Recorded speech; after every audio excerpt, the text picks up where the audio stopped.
Hello and welcome to SUSECON Digital 2021 or SUSECON Digital Volume 2. And hopefully next year we can all be together at SUSECON 22 and be in one place and see each other face to face again. I'm here today to talk to you about the deep dive of the public cloud update infrastructure. So at first we'll talk about what the update infrastructure is to make sure we all have a common understanding of the various pieces. Then I'll talk about the network traffic that provides us a deeper insight into how the traffic flows and what the individual pieces do that are part of the update infrastructure and how they are connected to the client. Following that, we'll talk about what may go wrong along the way, and then I'll provide a brief summary of the topic at hand. My name is Robert Schweikert. I'm a distinguished engineer at SUSE, and I've been focused on public cloud for roughly 9 years. So let's dive right in. So what is the update infrastructure? The update infrastructure is a collection of servers that are arranged in a cloud infrastructure independent architecture. So that means if you were to look at the update infrastructure, it looks the same everywhere where it is set up. May that be in AWS, Azure, or Google. The update infrastructure provides bug and security updates for on-demand SUSE Linux enterprise products that SUSE offers in the cloud frameworks. By the numbers, there are two types of servers that are part of the update infrastructure, the region servers and the update servers. And what these servers do specifically, we'll talk about in a little while. We have 17 region servers across AWS, Azure, and GCP, and there are 236 update servers across AWS, Azure, and GCP. A region server, and as a note, all of the projects that I'm talking about are open source, that are upstream in GitHub, and you can see the URL here in the top of the slide. So the region server provides a mapping between regions and the update infrastructure. So all providers have, global regions, and these region servers have knowledge about the reachability or the IP addresses of the update servers in the regions. The mapping happens through a region hint that is provided by the client, which is the instance that you would start, or if no region hint is provided, it falls back to the IP address. The update server itself is set up using RMT, a repository management tool. They're set up in a HA configuration. There are 3 servers per region. And where availability zones are available, these servers are spread across the various availability zones to, minimize downtime as much as possible. The servers are independently set up. That means there is no single point of failure, and the servers communicate with each other to share the client information. In addition to storing repositories and handing out packages, the update servers perform access verification. That means they verify that the instance that is coming to visit is allowed to access the update infrastructure and get the necessary packages. All systems are monitored by the SUSE admin teams with defined wake-up events. So this is a 24/7 setup, and when things go wrong, sometimes somebody has to get up in the middle of the night. The servers are monitored for memory use, disk space. Update servers are monitored for repository syncing. All servers are monitored for network connectivity. There are specifically defined processes that we expect to be running. And these are just a few of the parameters that are getting monitored 24/7. So the goal here is to provide an always running infrastructure so you can update your instances at any time. To set up, the region servers are randomly distributed throughout a framework. There are no specific rules for the distributions. We'll try to locate region servers on each continent just to make sure that the latencies aren't too long, but in general there are no rules. The update server placement depends on the framework. For example, there are some regions that do not have a local update infrastructure for various reasons. And then for those regions, we direct the update traffic to the geographically closest region. Okay, so now let's go in and follow the traffic to get a deeper understanding on how all the pieces fit together. Everything starts with a client, meaning your instance. When you start an instance from one of the SUSE provided images in the frameworks, one of the first thing that runs is the guest register service, and it runs on boot. The service can detect whether the system is already registered. So, when you start an instance after a reboot that has already been used previously, then the guest register service detects that and it gets out of the way as quickly as possible. The guest register service itself is part of the Cloud Region Server client package, which you can find in the SUSE Public Cloud module. And of course, that is built into the SUSE provided images from the get-go. The service itself first reaches out to a region server. The region server information and their certificates are built into the SUSE images. So the certificate is part of the image that we provide. All certificates in the update infrastructure are self-signed, and the configuration of the various region servers is provided by the region service client configuration package for each of the frameworks I mentioned. So there's a configuration package for Azure, EC2, and GCE.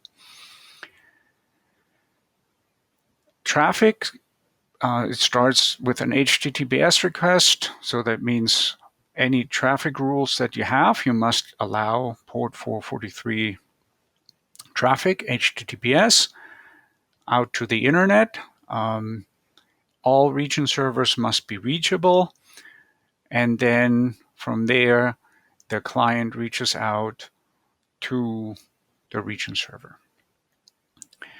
And then if you have questions about where we connect to, there's a tool called Pint, which is a command line tool for finding SUSE images and the update infrastructure information.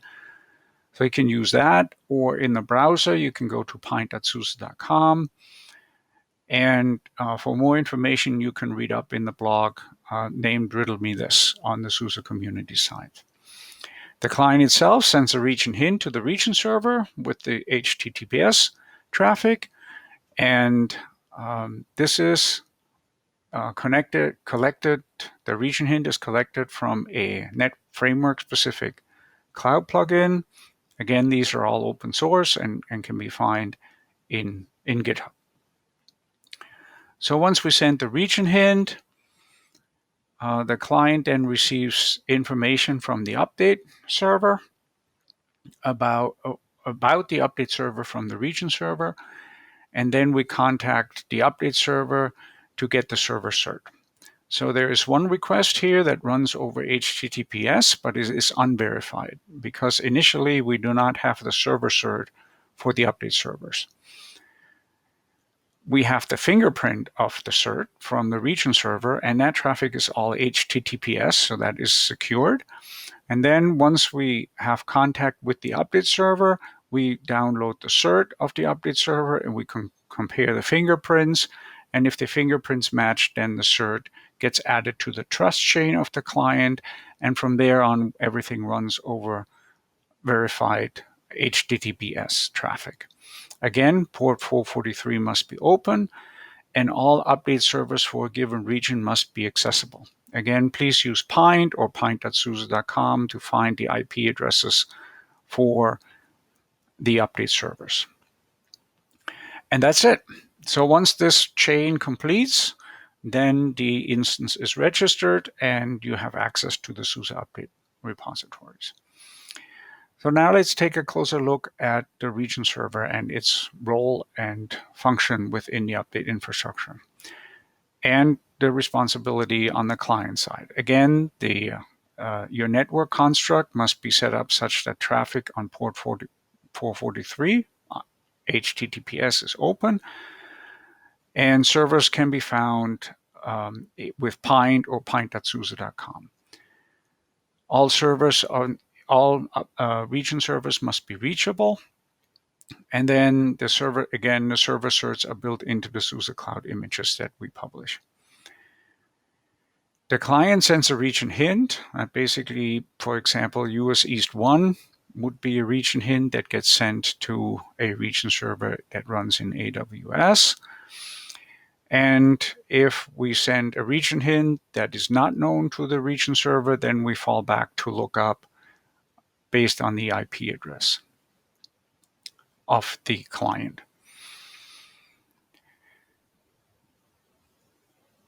So that happens basically for every instance that you start.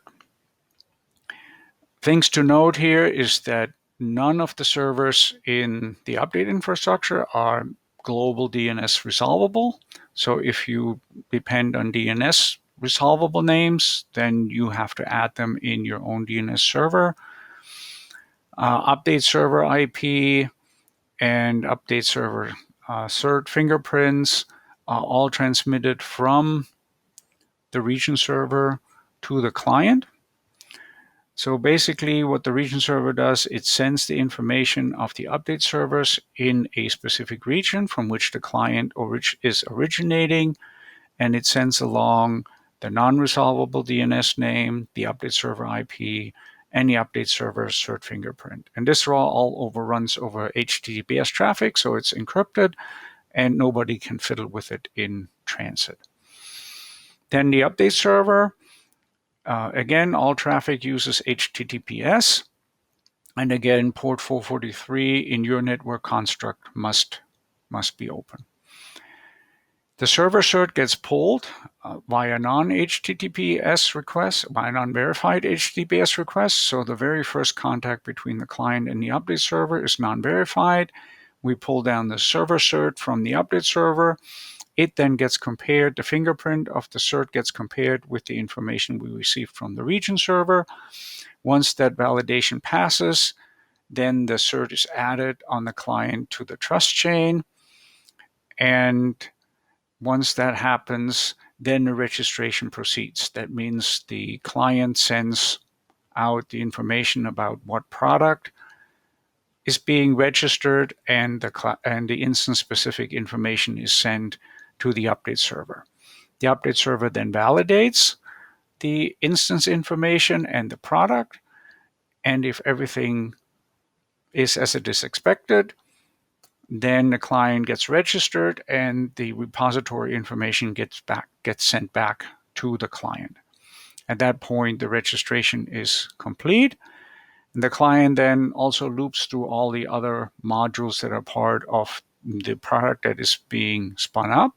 For example, SUSE Linux Enterprise Server has a certain set of repositories that is slightly different from SUSE Linux Enterprise Server for SAP applications. As the registration process continues, the SMT server or the update server that is used for the initial registration then shares the client information with its siblings, meaning the other update servers in the same region, such that the client can access any of the update servers later on to get its updates. Again, just to reiterate, the update servers have a non-resolvable DNS name, and so everything goes by IP address. And the update servers provide the repository's connection to your instance. Okay, so from there, what can go wrong? 99% of the time when things go wrong and you get to the situation where you don't get repositories, it is generally a network setup issue on the client side. Maybe port 443 is blocked from the instance, or a man-in-the-middle type of firewall filtering or proxy are being used. Again, all traffic is HTTPS, but everything uses self-signed certificates. So a man-in-the-middle kind of attack that then tries to inspect the traffic, decoding, and so on, they are destined to fail. Again, similar for proxies. If you're using a proxy to go out to the internet, the proxies just have to be transparent, let the traffic to the SUSE update infrastructure pass. If anything goes wrong, the information will be recorded in the log file, var log cloud register, and generally it tells you at which step things are going wrong. And so what else happens? There is a super plugin that is part of the Cloud Region Server package that in and of itself handles the failover. So if you run super up or super patch, for example, and the update server that you are connected to is currently not available for whatever reason, then this plugin will handle the failover. It will load up one of the other update servers in that region and will redirect the traffic to one of the other update servers. And the plugin also supplies the necessary data to verify the instance on the update server side. So that's pretty much it in a nutshell. So the update infrastructure provides updates to SLE-based on-demand instances in AWS, Azure, and GCP. It is maintained by SUSE with 24/7 monitoring. Client registration is completely automatic. That means it is best if you don't mess with the repository setup or things can go wrong. It does not exclude you from adding additional repositories that you manage. They may be in-house repositories or other repositories from the internet. They can be added, but don't fiddle with the base repositories that get set up by the automated registration product. From a network perspective, again, port 443 must be open. Traffic to the SUSE servers via internet must be allowed. Don't use a man-in-the-middle inspection, and use Pint or pint.suse.com to find the server IPs for which you need to allow traffic. And with that, I thank you for attending. If you have any questions, I've set up a couple of sessions in Braindate, so you can find me there. There are small group sessions with up to 8 people, and please reach out if you have any questions. Thanks for your attention and have fun with SUSECON.